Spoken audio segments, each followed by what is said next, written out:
Assalamualaikum warahmatullahi wabarakatuh. Saya nama Khairul Anwar dari Lembaga Madrasah Sanawiyah Al-Mujahidin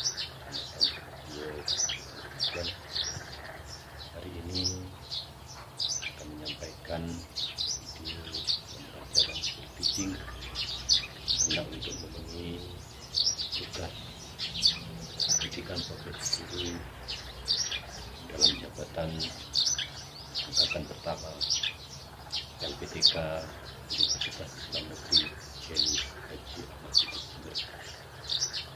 Kami mohon bukan saran untuk memberikan pembelajaran kami di tempat kami. Mari kita simak. Kurang lebihnya mohon maaf. Assalamualaikum warahmatullahi wabarakatuh.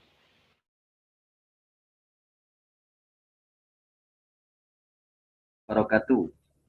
Waalaikumsalam Waalaikumsalam warahmatullahi wabarakatuh. Selamat pagi anak-anak. Selamat pagi Pak Guru.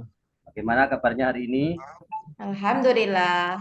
Luar biasa. Alhamdulillah. Allahu Akbar. Semoga kita bersama selalu dalam lindungan Allah Subhanahu wa taala. Amin, amin, amin.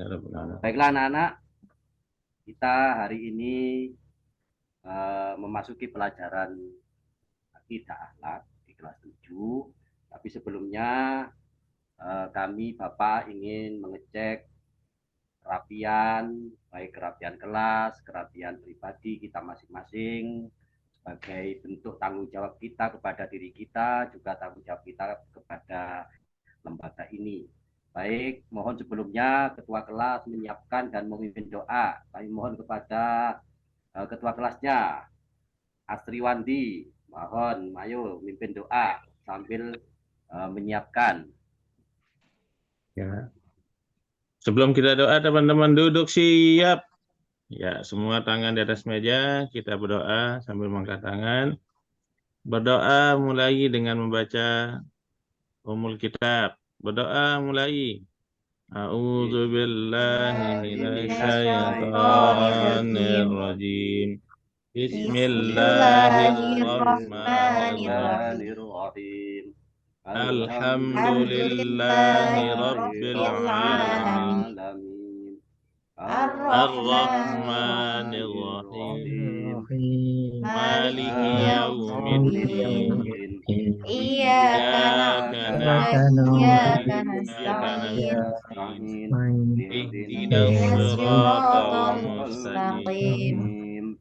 Siratal ladzina an'amta 'alaihim ghairil maghdubi 'alaihim waladdallin. Lain kali Sudah Pak Guru. Makasih. Lain kali kalau berdoa yang serempak ya. Bentuk kekompakan kita bersama, lebih kreatif lagi. Ini pesan saya yang pertama sudah tentang kreatif dan kekompakan, kebersamaan. Baik, sekarang saya cek dulu. Mungkin ada yang nggak pakai dasi atau sepatunya selingkuh, pakai sepatu selingkuh ini mungkin ada. Kanan kiri nggak sama ya. Tadi saya cek dulu sebagai bentuk kita an-nadofatu minal iman, kebersihan daripada iman. Baik, terima kasih. Anak-anak, hari ini saya hitung jumlah siswanya ada 10 anak. Saya hitung 1, 2, 3, 4, 5, 6, 7, 8, 9. Kok 9 yang hadir ini? Siapa yang nggak hadir? Lalu Pak. Muhammad Ruslan. Pak Lalu. Lalu ya, sakit. Lalu juga tidak ada. Berarti Lalu ini sakit, ya. Oke, terima kasih. Baik anak-anak, sebelum kita masuk ke materi adab sholat dan zikir, beberapa waktu lalu, minggu yang lalu, jam pelajaran yang lalu kita belajar tentang fase akhlak, fase akhlak. Sebelumnya kemarin sudah kita pelajari yaitu fase akhlak berupa akhlak terhadap Allah Subhanahu wa taala. Di antaranya adalah taat. Masih ingat siapa yang ngerti tentang definisi taat? Taat. Nah, ini mungkin taat itu apa? Yang di pojok itu kok rupanya ngantuk itu. Masih pagi kok ngantuk. Ayo berdiri dulu, tepuk tangan 3 kali. Nah ini, tepuk tangan dulu 3 kali supaya nggak ngantuk. Oke, ayo Ya, Pak jawab. Guru. Apa taat kemarin? Nggih. Taat adalah suatu sikap yang eh, sesuai dengan apa yang diinstruksikan, Pak Guru. Apa yang Oh, diperintahkan, bagus. maka Wah. dilaksanakan. Itu, Ya, Pak Guru. taat itu artinya adalah sesuai dengan apa yang diinginkan. Taat kepada Allah berarti sesuai yang diinginkan oleh Allah. Taat kepada orang tua juga begitu, selama taat kepada orang tua itu tidak bertentangan dengan taat kepada Allah dan Rasulullah. Oke, terima kasih. Sekarang berkaitan dengan materi yang pertama kemarin, materi akhlak berupa taat. Bentuknya ini diantaranya taat itu ada yang namanya sholat dan ada yang namanya zikir. Ya, berarti sholat itu bentuk daripada taat. Kalau sholat, kalau taat itu bentuk akhlaknya, kalau bentuk adabnya di sholat ini kita harus beradab sesuai, tidak hanya sholat, tetapi harus memiliki adab yang baik ketika sholat. Baik anak-anak, sekarang kita bagi lembar kerja. Ayo dibagikan ketua kelas. Asri membagikan lembar kerja ke masing-masing ke teman-temannya. Ini Pak Guru. Oke. Langsung jawab di lembar jawaban di lembar soal Pak Guru nggih. Ya, ini instruksinya nggih. Instruksinya lihat di gambar ini. Nah, ini mohon di lembar jawaban, lembar kerja itu diisi apa yang menjadi pertanyaan di benak kalian tentang gambar ini. Bisa memakai prinsip 5W1H. Ayo, ini diisi. Waktunya kami kasih 10 menit untuk bagaimana menyampaikan pertanyaan-pertanyaan yang ada dalam gambar ini. Ayo dijawab. Tidak boleh nyontek, tidak boleh tola-tole kanan kiri. Jawab. Ada yang paham itu? Paham, Mariani, paham. Mariani itu kok tertawa-tertawa itu ada apa itu? Nggak paham ini ya. Tugasnya ini. Oke, dikumpulkan kalau selesai. Ya, ini saya bacakan tentang ini jawabannya ketua kelas dulu. Oh, Pak Asri ini ada pertanyaan dari gambar itu, apa yang sedang dilakukan oleh beberapa orang di gambar. Ada lagi jawabannya, mengapa orang itu melakukan sholat. Ada lagi jawabannya, kenapa ketika melakukan sholat itu merunduk. Bermacam-macam. Baiklah anak-anak, dari hasil gambar tadi bisa kita pahami bersama. Tadi sudah kalian bisa mengetahui bahwa itu adalah gambarnya orang Sholat. Nah, berarti sudah tahu kalau itu gambarnya orang sholat. Ada yang tahu definisi sholat itu apa? Sholat adalah dari segi bahasa berdoa. Sholat dari segi bahasa berdoa. Kemudian ada lagi yang jawab? Dari istilah suatu perkataan atau ucapan. Ya, lanjut.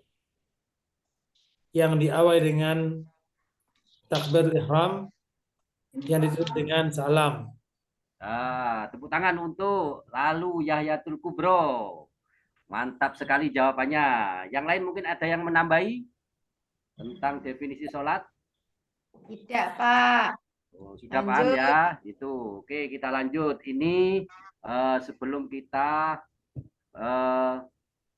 memahami tentang sholat, tadi sesuai dengan jawaban lalu itu mungkin sudah memahami karena setiap hari melaksanakan sholat sehari semalam berapa kali? 5 kali. 5 kali. Semua sholat mulai sholat pertama sampai kelima itu diteliti, mungkin sholat itu diawali dengan niat takbiratul ihram, terakhirnya dengan salam. Ini bedanya sholat dengan yang lain. Jadi bisa kita pahami, sholat itu adalah ibadah yang tersusun dari beberapa perkataan dan beberapa perbuatan yang dimulai dengan takbiratul ihram dan diakhiri dengan salam dan memenuhi syarat dan rukun-rukun tertentu. Jadi konsepnya sholat itu yang pertama, sholat itu adalah ibadah. Tahu ibadah itu apa? Asliwanti mungkin jawab, ibadah itu apa?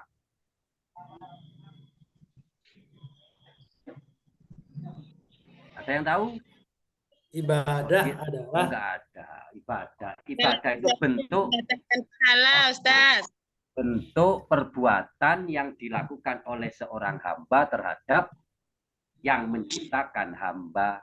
Bentuknya namanya ibadah. Jadi ada abdun itu hamba, abidun itu hamba, ma'budun itu yang disembah, ibadahnya, perbuatannya namanya ibadah. Jadi ada yang menyembah, ada yang disembah, juga bentuk penyembahannya namanya ibadah. Jadi sholat itu salah satu ibadah. Yang tersusun, yang kedua konsepnya, isinya adalah perkataan. Contohnya apa?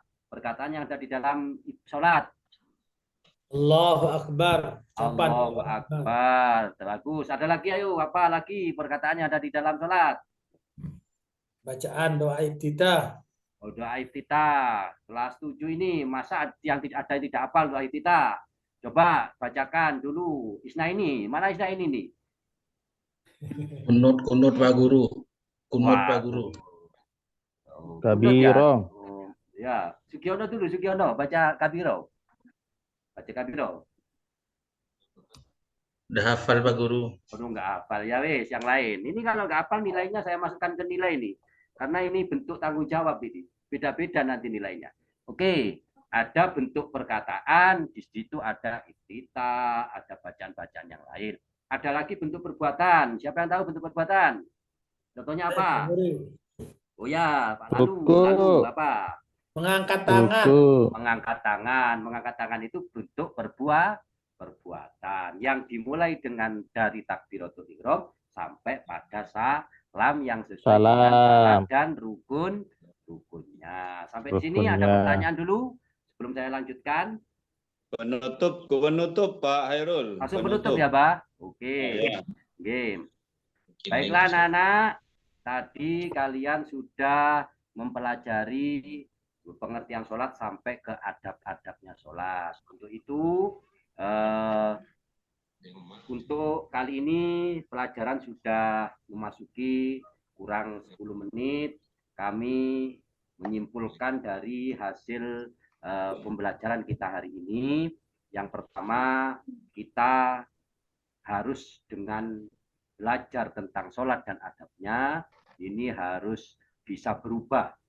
Kalau dulu mungkin sholat kita karena kewajiban, tapi hari ini setelah belajar, jangan karena kewajiban, tapi karena kebutuhan. Kita butuh kepada sholat, itu dari definisi dan adab-adab sholat. Untuk itu, nanti kalian pulang sampai di rumah,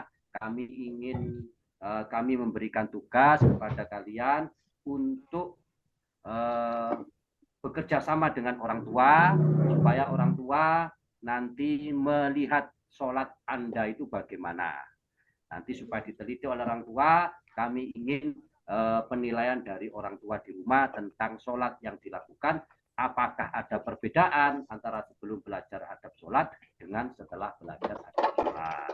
Mungkin itu yang hari ini kita bisa pelajari, tetap semangat, tetap selalu belajar walaupun di rumah, tidak hanya membaca menulis, tetapi bagaimana bisa mempraktekkan hasil pelajaran hari ini. Terima kasih. Ayo kita tutup dengan doa. Mohon kepada yang perempuan memimpin doa, Lina Pahalawati untuk memimpin doa. Ya, Pak. Teman-teman, marilah untuk menutup pelajaran hari ini kita tutup dengan bacaan Al-Asr bersama-sama. Bismillahirrahmanirrahim. Wal asr. Innal insana lafi khusr.